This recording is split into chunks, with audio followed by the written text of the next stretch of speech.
Welcome to Season 2 of the Erotic Realm podcast, where we explore the world of eroticism, one erotic realm at a time.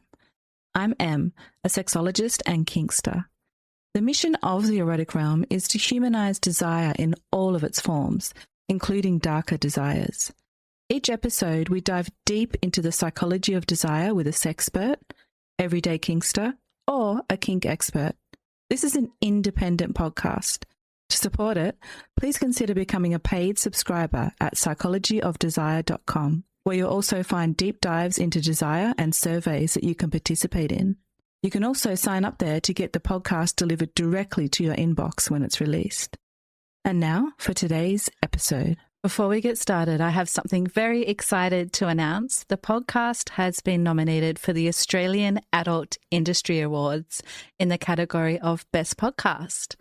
So if you'd love to vote for the Erotic Realm to win this category, it would be amazing to have your support. I'll put a link to the voting website in the show notes, and I'd really appreciate it if you could give it a click and a vote, and who knows, maybe it will win Best Podcast. Thank you so much for listening and for your support. If you'd like to support the podcast, please consider checking out the brands that support the Erotic Realm. There's Firm Tech, whose tech ring offers fascinating insights into sexual health by tracking erection quality and nocturnal function. Splash Blanket, who create luxurious waterproof blankets designed for comfort, intimacy, and real-life messes. ProDX Health, who offer discreet, at-home STI testing. While Karoo and Lovents make premium pleasure technology, from couple toys to long-distance interactive devices. Then there's Lioness, who are doing something truly unique in sex tech, using biofeedback and orgasm data to help people better understand their arousal. I'm also partnering with Flow and Desire, science-backed libido support supplements designed to support sexual vitality and well-being. These are brands that I find genuinely interesting, science-backed, and I've used them myself, so they come with my recommendation. You can find the links to all of them in the episode description. If you try them, use the links below. It supports the show at no extra cost to you. And now, back to today's conversation. The following conversation explores a provocative question. Are some people born kinky? Today, my guest is Alixx Amour, a submissive, exhibitionist, and longtime kinkster who says she sensed her desires long before she had language for BDSM. Together, we explore submission as freedom rather than weakness, the psychology of trust, lifelong kink identity, and whether some erotic orientations may be discovered more than chosen. We also explore her experiences in everything from 24/7 power exchange to filming with kink.com, what healthy BDSM has taught her about agency, and why belonging may be one of kink's most overlooked psychological gifts. At the core of this conversation, we ask, what if some people aren't becoming kinky, but remembering who they've always been? Enjoy. Hi everyone, and welcome to the Erotic Realm. Today we're exploring the Erotic Realm with Alixx. Welcome, Alixx. Hi. Happy to have you here. So to start us off, can you tell us a little bit about your life outside of kink, the things you like to do, the things you enjoy, like hobbies? Yeah, definitely. I love staying busy. I'm very active in my personal life. I love running. I love hiking. I recently learned what type 2 fun is, and it made a lot of sense to me, which is pretty much anything that's like hard and might not seem super fun in the moment, but is very rewarding in the end. And I think I just really live my life like that. I love a challenge. I'm currently in school. Yeah, and it's just, I have a lot of fun in life. Mm-hmm. And I really want to try skydiving. So that's my next big non-kink adventure. Oh, fun. I've never heard of type 2 fun before. That's so interesting. Where did you hear the term? I think friend said it to me, Mm-hmm. and then I looked it up because I had no idea what it meant. Mm. And I'm curious. Okay, well, I'm already learning things. That's cool. So let's jump into the juicy stuff now. When you describe yourself erotically or in terms of your sexuality, how do you identify? That's a great question. Mm-hmm. So I identify as a woman. I use she, her pronouns. And as my sexuality, I identify as bisexual. And my kink orientation, I currently identify as a sub-leaning switch. But that part is always evolving and changing. Mm-hmm. And how has that evolved and changed?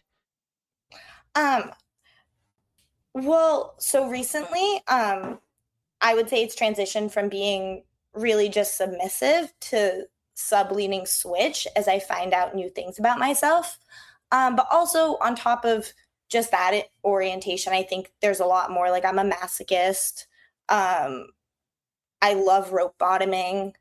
There's so many other um, labels that apply to me.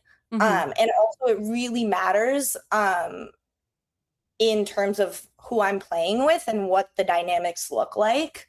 Mm. And it's been really freeing to find out that like I can evolve based on who I'm with. And different people bring out different sides of me. I love that.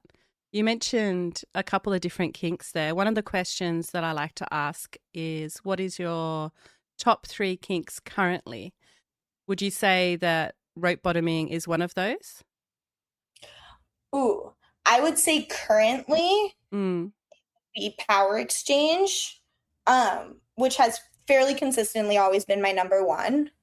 Um, and then number 2, impact. Um, I find pain and suffering to be really beautiful, Mm. and really meaningful to me. And then number 3 currently would be denial, um, as an orgasm denial, both as a top and a bottom, and Mm. especially as a Mm-hmm. rope bottoming would probably be number 4 or 5 up there. I have a lot Mm-hmm. of kinks, and I think they interplay really nicely together. Mm. Yeah, something that really stuck out to me then was you said you find pain and suffering beautiful. What's beautiful about it? Um, that's a really good question. So I think suffering is unavoidable and pain is unavoidable. And it's really just a framework of how you view it, and how you experience it.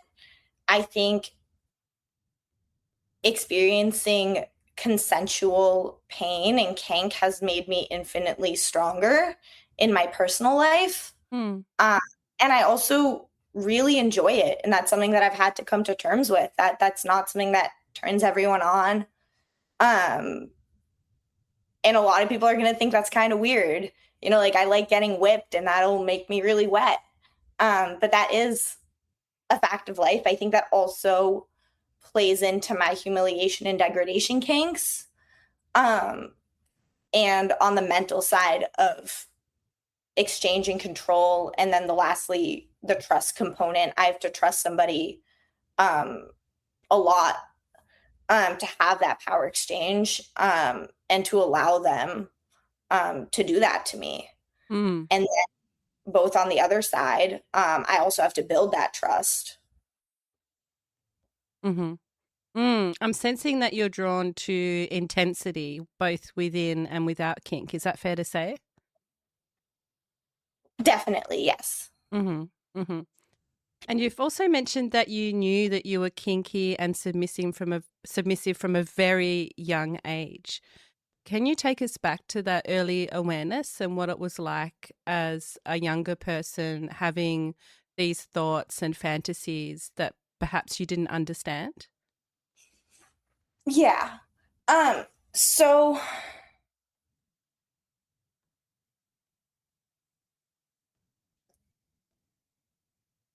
to start off, I think I had a very healthy and normal start to my kink identity.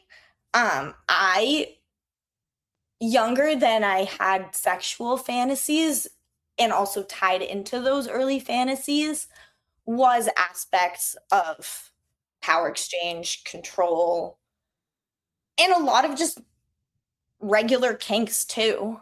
And those stuck with me for a while. And it just was part of what I was into. I never explored it until I was 18 in person. And I also knew from a young age, I had a healthy concept around sexuality and where I was at. So I feel really lucky around that I was able to explore it with myself first, and able to come up with an identity. Of course, that's also in the age of the internet, and I did have external influences, but I think for the most part, it was a very internal, I knew what I was into from a very young age. When did you become aware that these fantasies were kinky? Did you become aware of the kink scene and then look back and have a kind of aha moment? Or did you always kind of know that it fit into this realm that perhaps you'd heard of as you were growing up? I'll go back and be a little bit more clear there. So I started having kinky fantasies when I was probably around 3 years old. Oh, wow. So like very young. Mm-hmm. And that was a lot of like kidnapping, yeah, like pretty intense fantasies. But to be very clear, I also had a very good understanding that these were fantasies. So I was not putting myself in danger.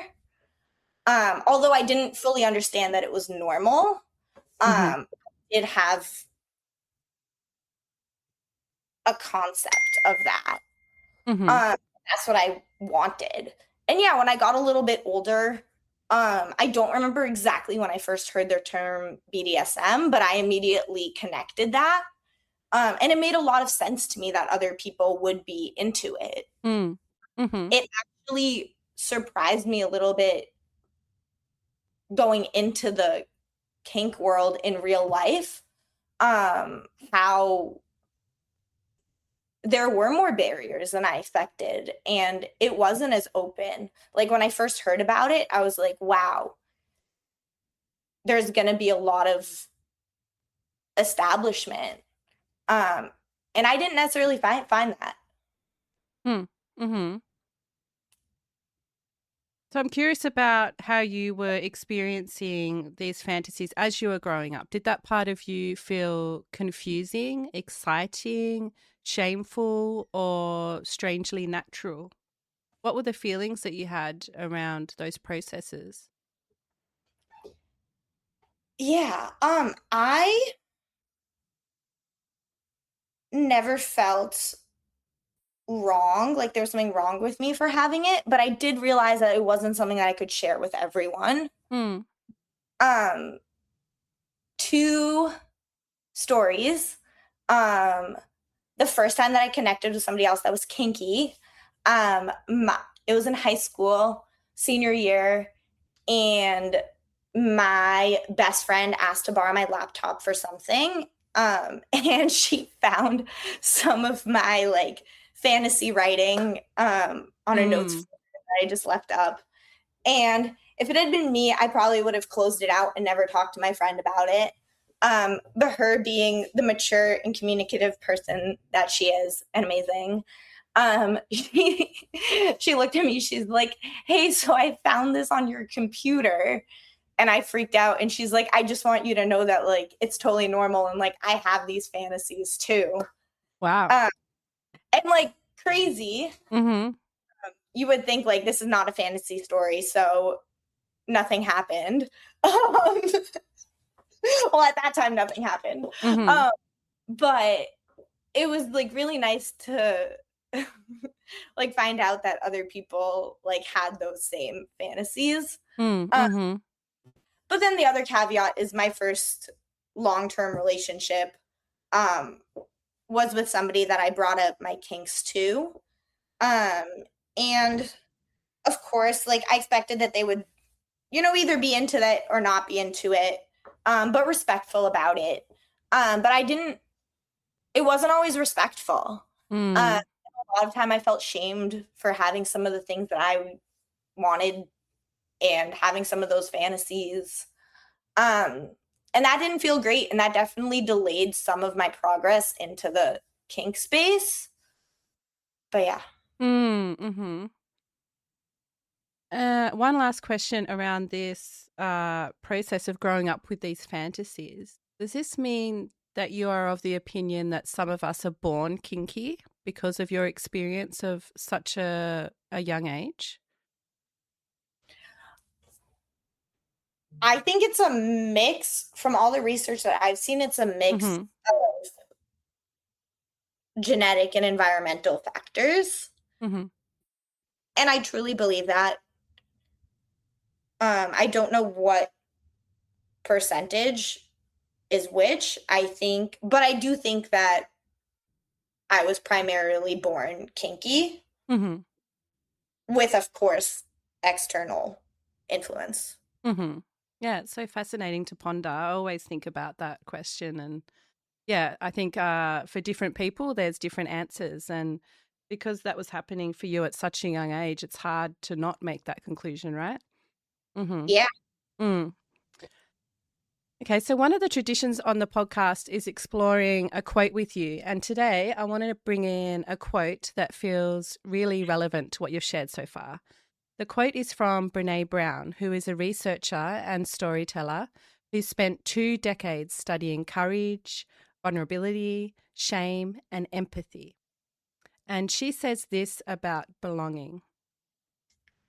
Belonging is the innate human desire to be part of something larger than us. And that feels especially relevant when we're talking about desires that can feel hard to explain and the longing not just to understand yourself, but to feel accepted in who you are. So when you hear this quote, does it resonate with what it was like growing up with desires you didn't yet have language for? Do you think part of what you were searching for early on wasn't just kink itself, but a place where you could be fully seen with those kinks and that side of you? Definitely. Could you reread the quote itself one Sure. more time? Yeah.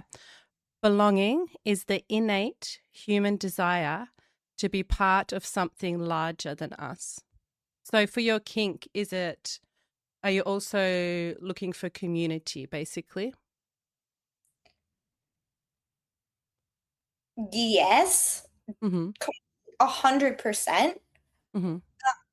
I do think in that aspect, I'm not sure how much is environmental versus like the way I've always been. I've always been part of a community in all aspects of my life, and that's something that I search for. And I think that kink is not super different to that, in terms of like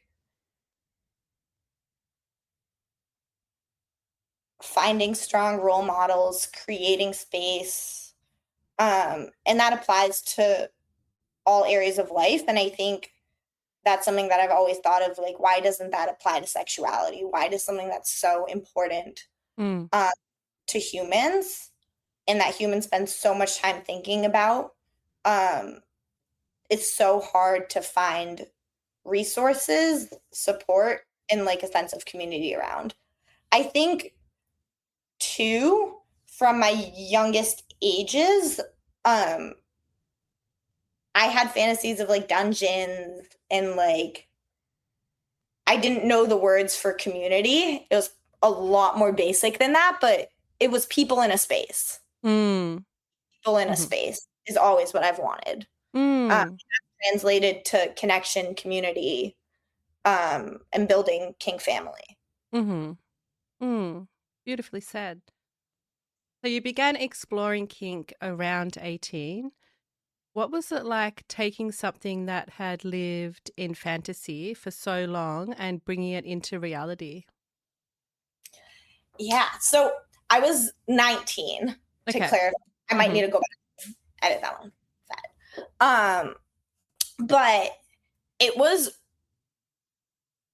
really nice. I know that sounds I'm being really wholesome.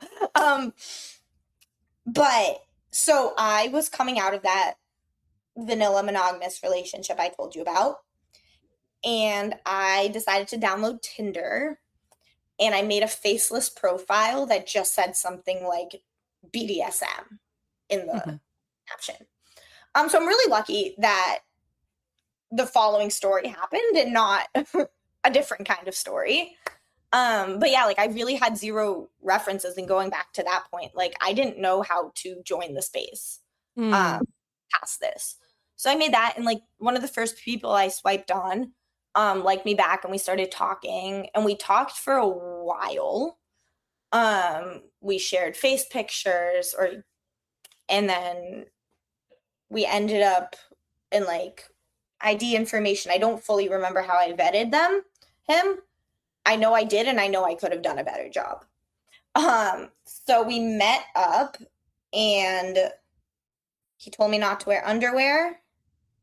We went to dinner. He fingered me at dinner. We went back to his place.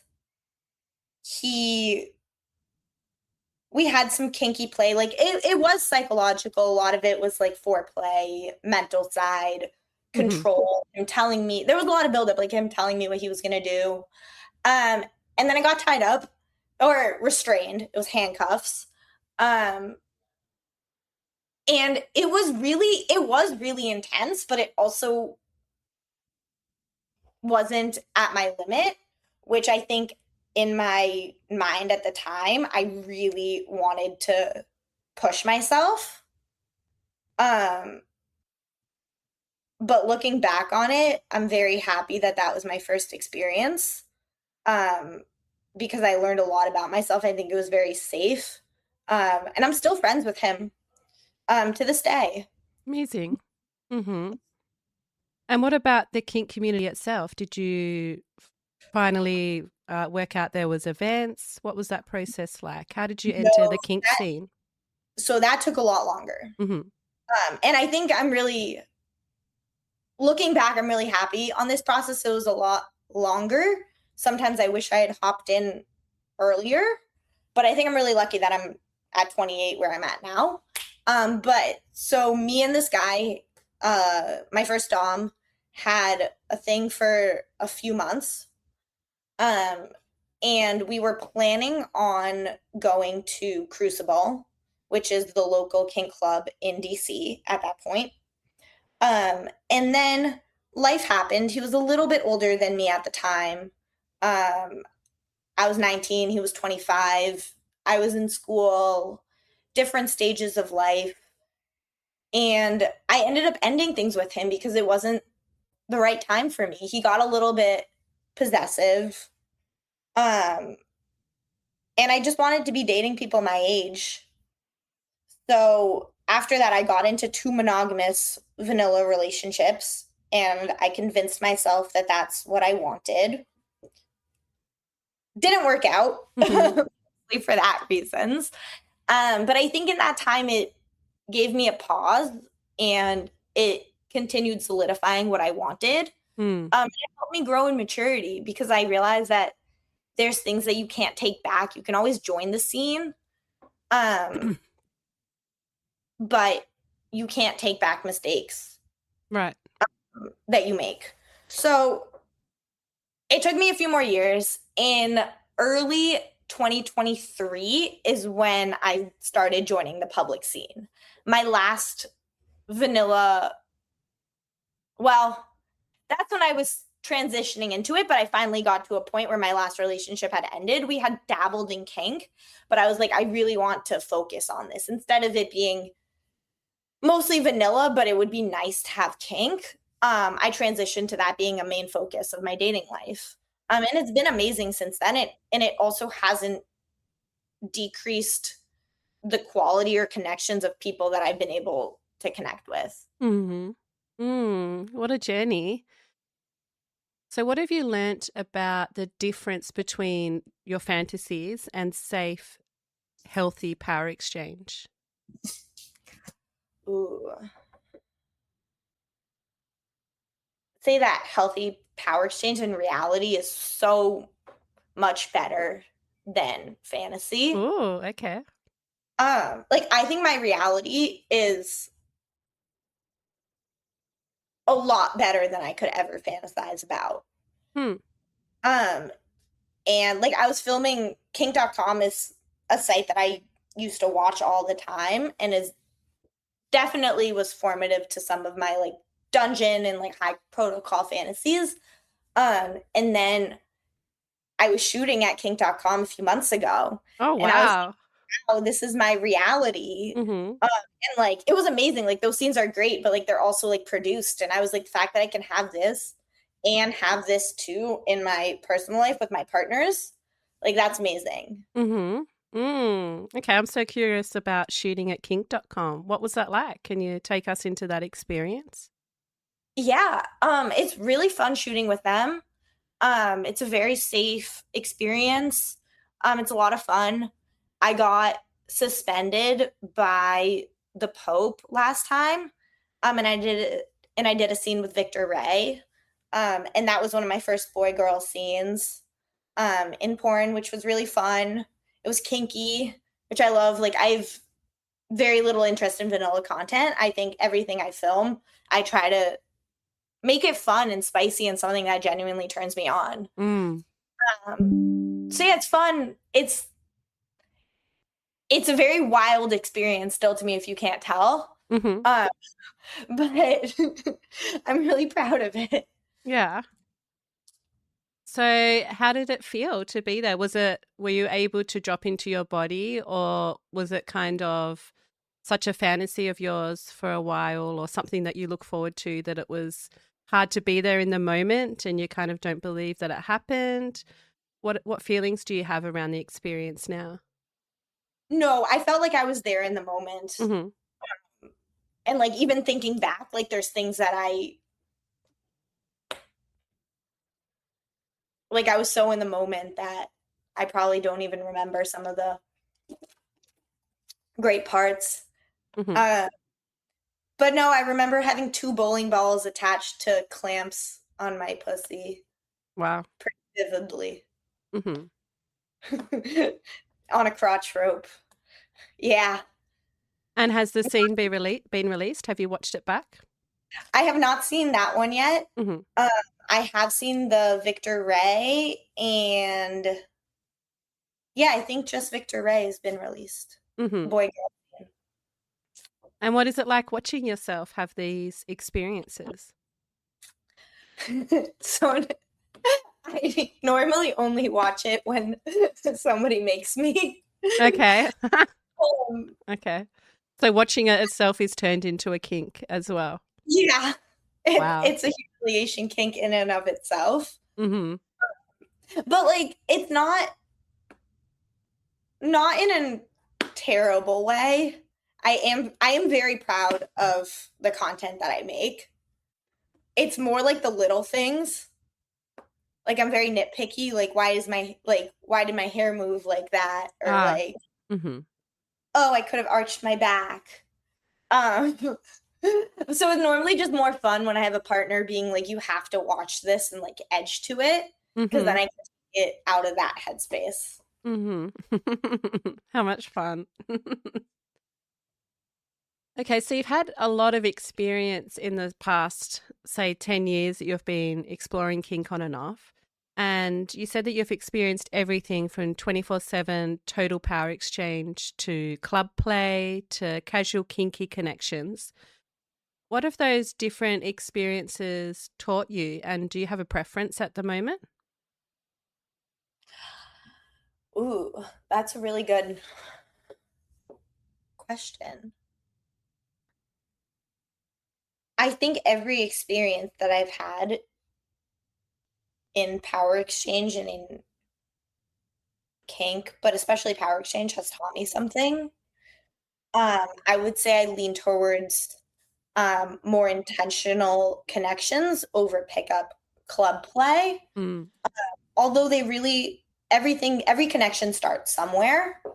Yeah. And I'm also learning that the immediate intensity of a connection, there's also a value in a slow burn.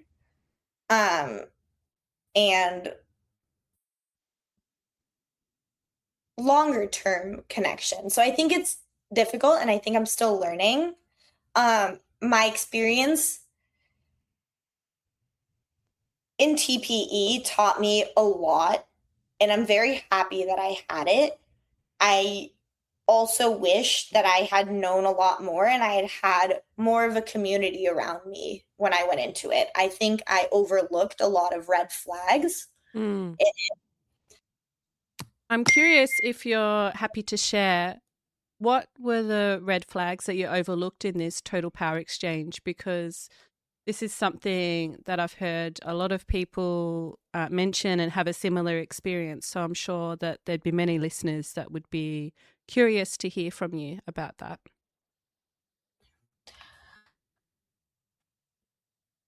Number one was boundaries and negotiations being so important, and taking into account a natural power imbalance, whether that be age-wise or financially, and unpacking how that affects the dynamic of a relationship. Mm. On top of that, it was one of my earliest forays into polyamory. And I realized the importance of ethics in polyamory and communication. And especially in a kink dynamic, regardless of a dom sub TPE dynamic, when additional people get introduced, it's so important to have that strong basis and to communicate. Mm-hmm. Mm-hmm. So is that something that you would do again, a total power exchange? Yeah, Mm-hmm. it is. Mm-hmm. And I think I say that very cautiously because I've learned a lot and it's not something I would jump into as quickly as I did. Mm. Something too that I would very heavily consult and communicate with my mentors and my community and my partner. And it would look very different too. Something else I wanted to mention is that TPE looks differently for everyone. Mm-hmm. For some people, that might be being in a gimp suit 24/7, but that's not what it looks like for me. It's a lot more subtle, but it is complete ownership. So knowing those risks, it is something that I would explore again, and hopefully with the right person when the time comes. Mm. And who knows if it'll be as a dom or sub. Mm-hmm. Yeah. Yeah, I think one of the biggest pieces of feedback I've had about it from different kink experts on the podcast is to take your time entering a total power exchange. I had one recent guest who said they're a dom and they have a couple of collared subs, and they said that they took at least a year of getting to know that person and exploring the dynamic before they even started that conversation. And I think that's where a lot of people go wrong with these types of relationships. They jump into them too quickly. I know I have in the past.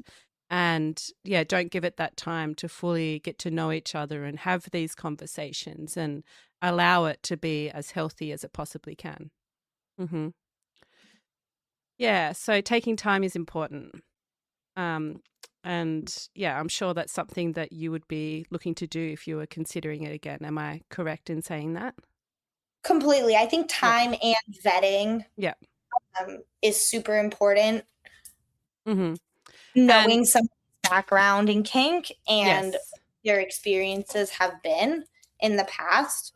I've asked for vetting references from my partners, and that's been a great way to make sure that their safety and negotiations and boundaries are aligned with mine. Mm-hmm. Yeah, I don't think we've specifically talked about vetting on the podcast before. So just to break it down really clearly, by vetting, you mean if you're chatting to someone and you're considering doing some play with them, or, looking to experience something more long-term with them eventually, asking them to provide basically some references from people that they've played with before that you can chat to. Is that right? Yep, completely. Mm-hmm. Yeah. Yes, vet your play partners. And even in casual encounters in clubs, it's possible to do that by just asking them if there's people in the space, I guess, Do you have experience with anyone else here that I can chat to? Yeah. Mm-hmm. It's very, very often possible. Mm-hmm. Of course, there's people that are new to the scene. Yeah. But that's why if somebody's new to the scene, I always tell them to attend Vanilla Munches, because that's a great way to build rapport with people.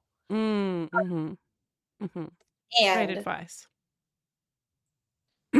Is there anything else you want to share about safety around total power exchange before we move on?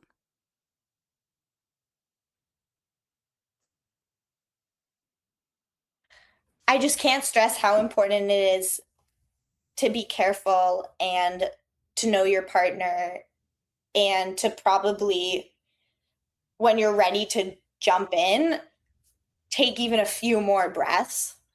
And then once it happens and it's right, it can be amazing. Mm-hmm. Yeah. Mm-hmm. Yeah. And sub frenzy is a thing, right? We can get really excited as subs and want to jump in head first. So, yeah, breathing and taking time is very important. Mm-hmm. Okay, I'd love to explore your submissive fantasies a little bit more, because I found a really interesting piece of research that's really recent. It was published just this year, and they looked at BDSM engagement, sexual experience, and sexual agency among college women. And one of the most interesting findings to me was that women with submission fantasies reported higher levels of self-oriented pleasure deservingness, which is a way of saying that they had a stronger internal sense that they were worthy of pleasure. And the study also found that what mattered most for communication and sexual confidence wasn't simply how many partners someone had, but the breadth of their experiences, the willingness to explore, reflect, and learn. So when you hear that submission fantasies may actually be linked to a stronger sense of deserving pleasure, does that resonate with your own experience? Yes. I think that through my submission, I've been able to accept and desire pleasure, and communicate that. I also would be interested to know how that spaces out with other kinks. For example, women experiencing dominant fantasies, or men experiencing submissive fantasies, just because everything is relevant, and connected. But in terms of myself, 100%, I think a lot of my fantasies have been pleasure focused, but also the confidence in it's a collaborative process with my partner, and I feel confident that I'm pleasuring them, and I feel confident that they want to pleasure me, and I find that a lot more readily available in the kink space, which a lot of people find wild because they think it's all about pain and being mean. But I've had more orgasms with kinky sex than I've ever had in vanilla sex. And the care for my pleasure that my kinky partners have is above and beyond for me. So that's been really a great experience. Mm-hmm. Mm-hmm. And the study also found that sexual growth comes from breadth of experience than simply number of partners. Does that reflect what your own kink journey has taught you, that it's about having these different experiences that allow you to have the most sexual growth? Yes, 100%.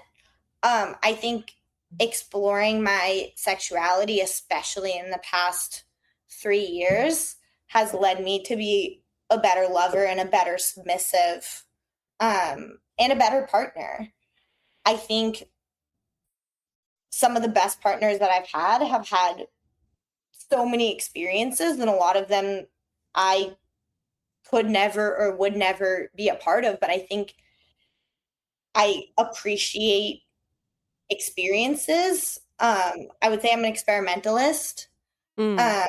So learning new things, even if I try something kinky, like I'll try anything twice. I love that saying. But even if I try something and it's not my thing, I can usually learn from it and find something that I enjoyed, to take that with me. Mm-hmm. Mm-hmm. Mm. And speaking of new experiences, it's my understanding you organised a 50-person kink party. What sparked the idea for this, and what was the party about? Yeah. So the party was just a kink party. But the idea was, it was a bunch of my girlfriends and I, had not had the best experiences at parties, just due to a lack of vetting, Right. and individuals pushing boundaries. And we wanted to create a space that was safe for everyone, and that we were able to control the attendees. Also, where I was living at the time, there's no public dungeon space and you can't run public events. So we were trying to create something that was private but also felt accessible, to everyone. Mm-hmm. Mm-hmm. Um, so we posted it on FetLife, but we did require vetting calls, a 30-minute vetting call plus 3 references, Wow. to make a decision. Yeah, it was a very intense process, but it was very worth it in the end.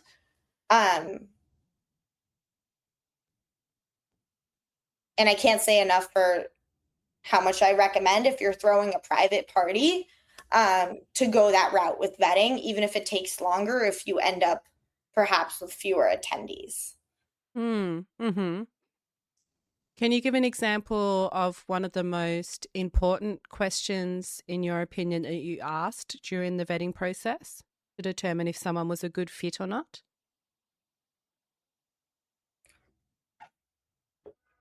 Yeah. Let me pull up. It's a lot of work. It is a lot of work. Mm-hmm.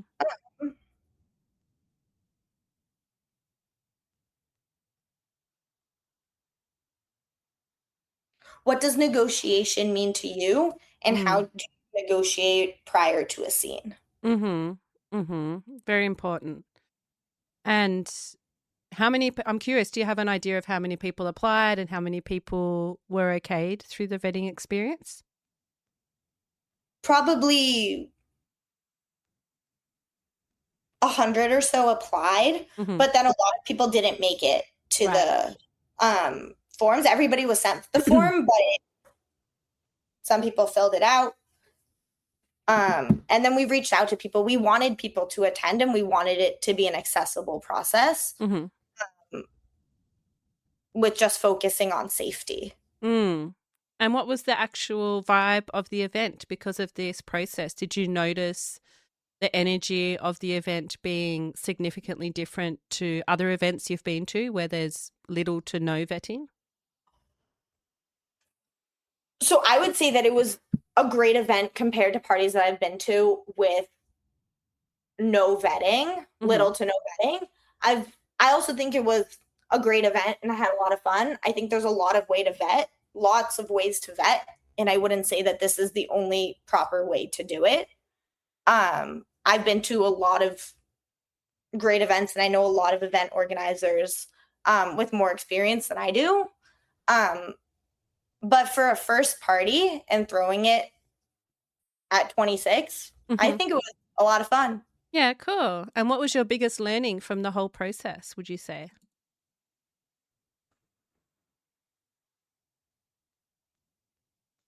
I'd say streamlining communications before, and then so I was moving out of town, but it would have been great just afterwards, more follow-up and more events. Yeah. So are more events on the horizon, or you're not looking to do that at this stage? So currently, I'm living somewhere with a larger public kink community in a public dungeon. So I'm involved there, and that's been amazing. And it's been really cool that there's an established scene for me to learn from, to volunteer. Yeah. Amazing. Well, thank you for getting involved in the community and hosting events in that way. It's something that I'd love to be involved in someday. It sounds really fun. Yeah. Okay, so as part of our conversation today, I asked you to bring along something to share, such as a quote, book, or a movie that's influenced your eroticism. Can you share with us what you've brought along and how it shaped your erotic realm? Okay. So this is from a writing on FetLife. I did look back and think of earlier influences. However, a lot of my earlier influences were very internal or fleeting. However, reading FetLife writings in the past few years has really taught me a lot, and gotten me more perspectives from people that are kinky. I've also learned a lot from in-person classes, workshops, and weekend events, which is a really cool way, I think, to gather kink knowledge. But what I wanted to talk about was from a writing from Mia C846 on FetLife. And the two lines, the writing is called "New Submissives Don't Need to Be Mentored by Older Dominants."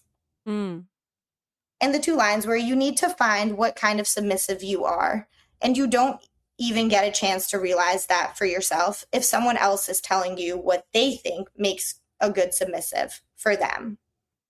And a mentor shouldn't have a vested interest in you beyond offering advice and wisdom as you discover who you are as a submissive. And you can't discover who you are if someone is telling you who you should be." And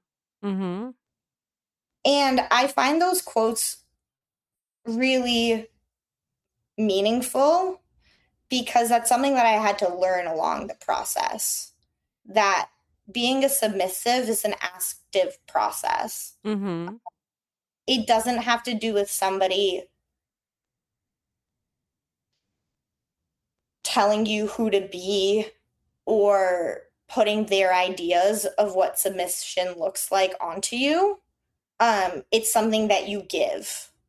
And it's one of the greatest gifts I think that you can give to somebody is your submission. I heard a quote, "The submission of a lion is worth more than the submission of a rock." And I think that is really valuable in becoming who you want to be and not letting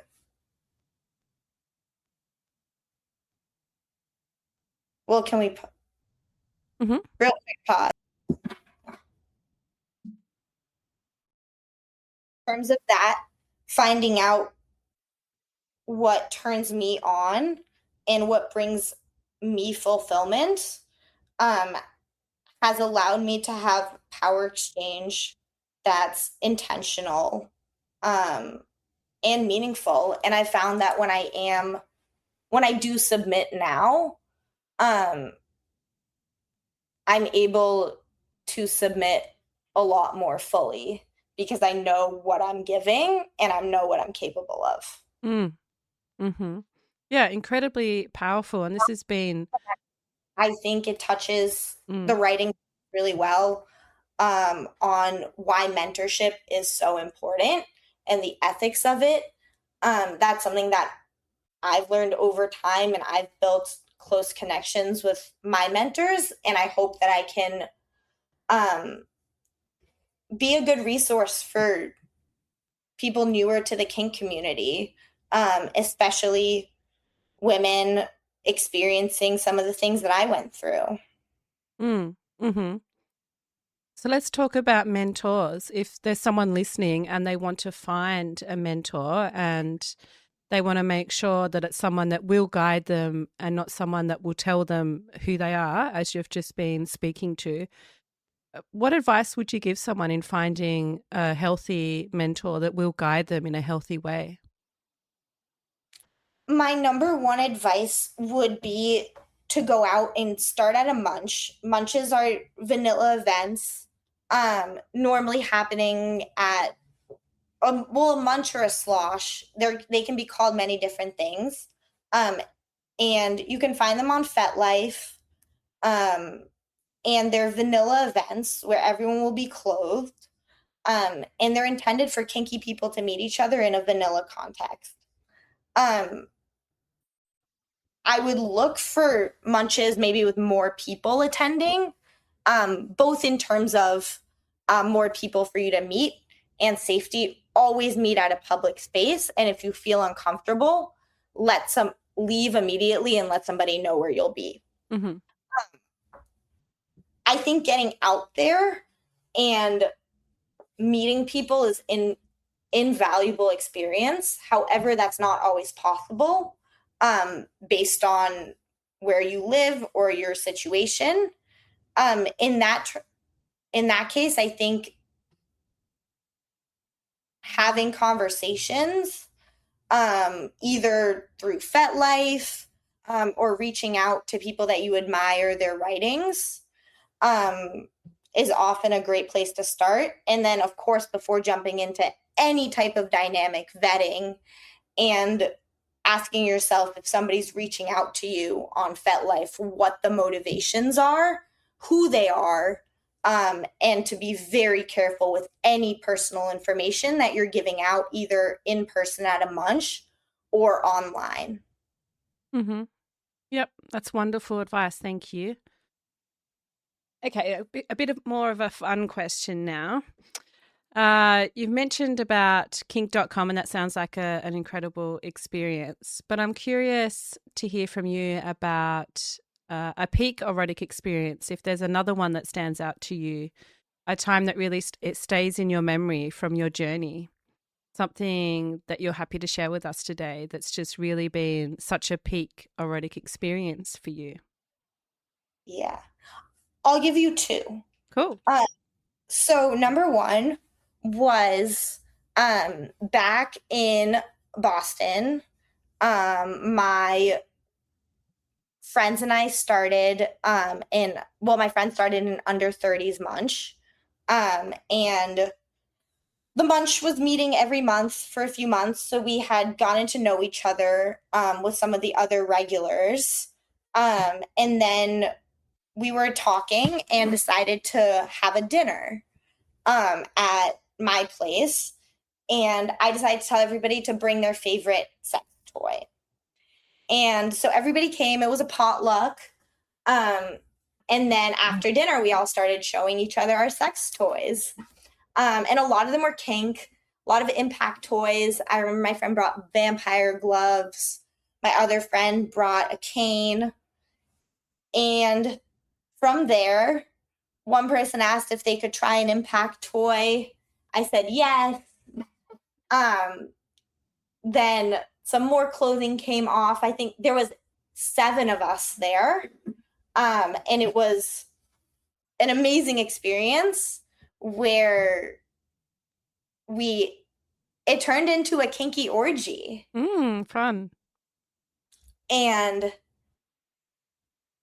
I had been in a relationship with a woman for 2.5 years. So I had experience with women, but it was one of my first group play experiences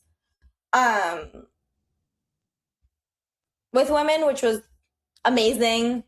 And it was really fun. And I tried vampire gloves for the first time. It was one of my first times getting marks on my ass.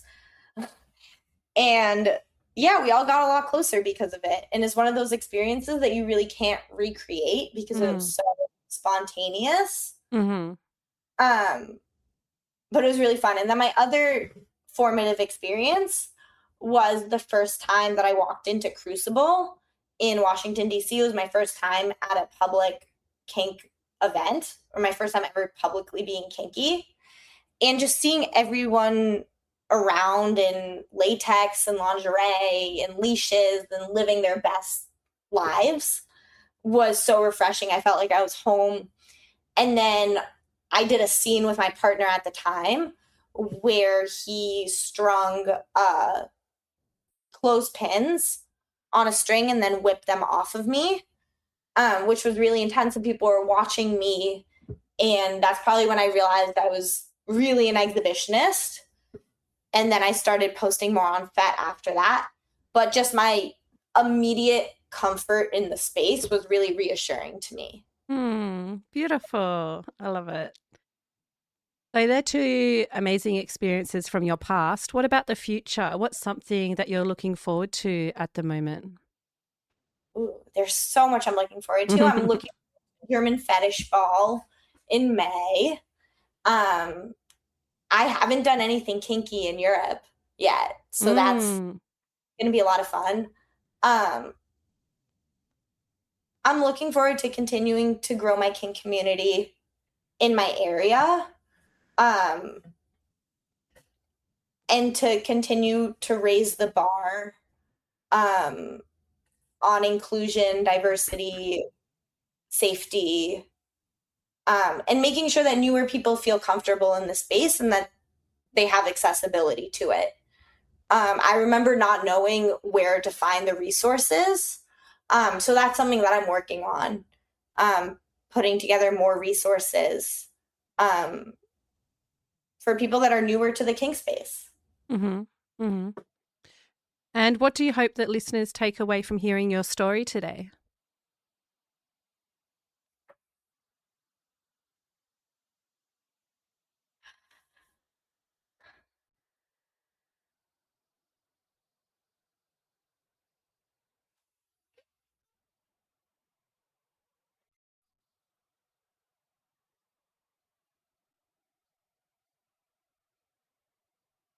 I hope that people take away that kink can be such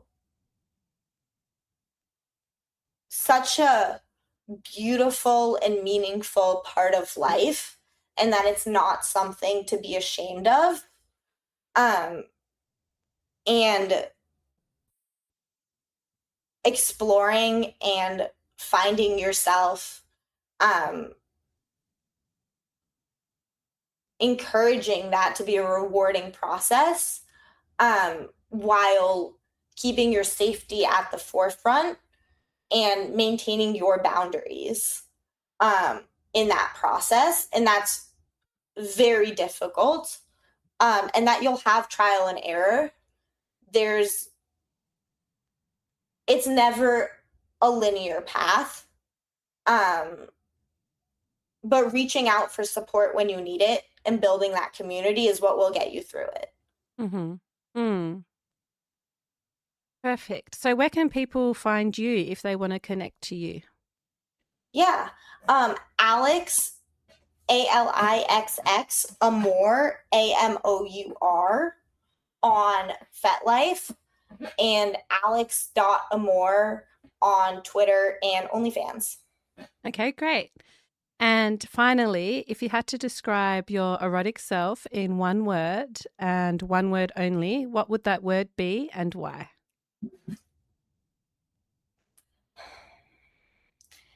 Can I give you 2 words? Yeah, sure.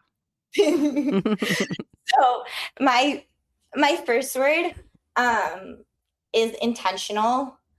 I seek to be intentional in all of my connections and my kink, and to continue learning and to grow.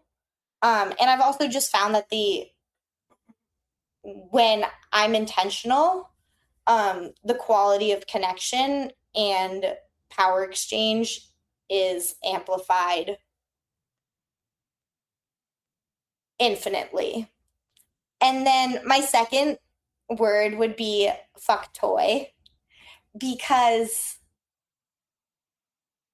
when I first connected with that word a few months ago, I think it just really described how I want to feel during sex and during kink. I love the aspect of being a toy for somebody else's enjoyment and for my own enjoyment. And just the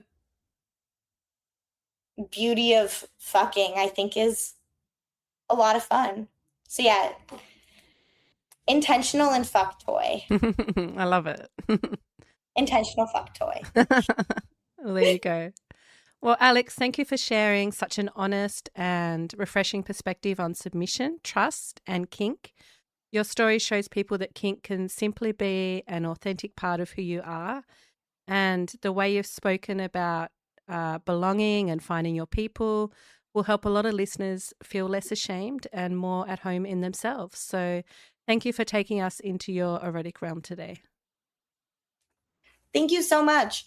It was lovely sharing with you and getting to talk with you. Mm-hmm. Well, thank you again. I'm Em, and this has been the Erotic Realm Podcast. Thank you for listening to this episode of the Erotic Realm Podcast. This is an independent podcast. If you want to see more episodes made, you can support it at psychologyofdesire.com by becoming a paid subscriber and entering the realm with many other supporters. The mission of the Erotic Realm is to humanize kink and desire in all of its forms. And we can't do that without you. Until the next time, stay perverted.